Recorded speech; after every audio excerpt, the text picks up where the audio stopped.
In this video, I want to talk about how you can return an item on Temu. Now this is pretty easy, guys. You want to either open the app or go to the website, go to your profile and click on your orders.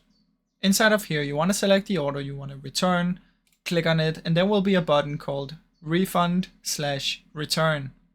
Click on this and it will guide you through how you can return the item.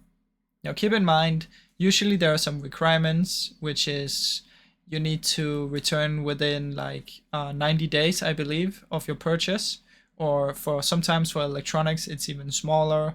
Also, you need to return it in the same condition as when it arrived, and I believe also you need to return it within 2 weeks after you make your return request.